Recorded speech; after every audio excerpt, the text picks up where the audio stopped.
Marami sa mga kuweba sa Catanduanes wala pang pangalan. Tanging mga lokal na residente pa lang ang nakakapasok sa loob ng kuwebang ito. Mahalaga ang kuweba sa mga buhay ilang dahil nagsisilbi nila itong taguan at lugar sa pagpaparami.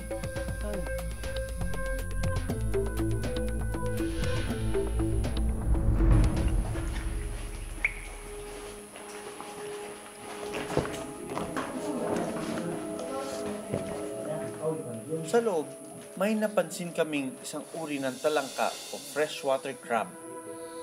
In this cave, we see a lot of crabs, weird-looking crabs, like.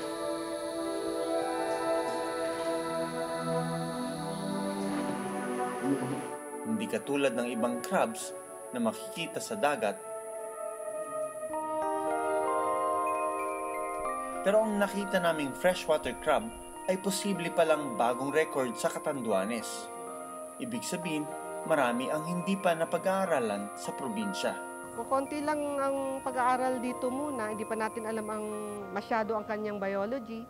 Lalo na kung sa Catanduanes yung nakita dahil wala pa akong koleksyon ng cave crab sa Catanduanes.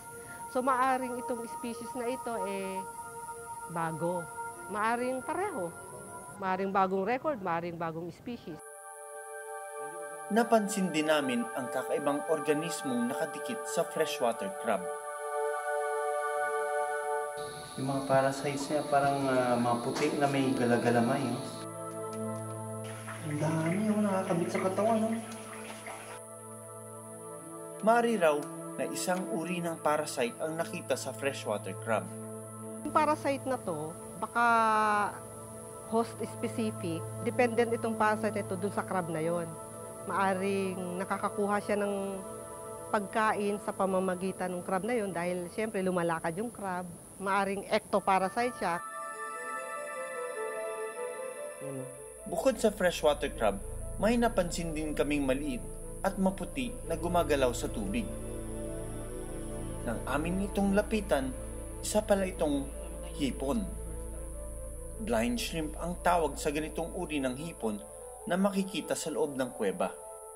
Walang pigment ang kanilang mga mata dahil hindi nila ito kailangan. Dahil ang katulad nila, nabubuhay lang sa madilim.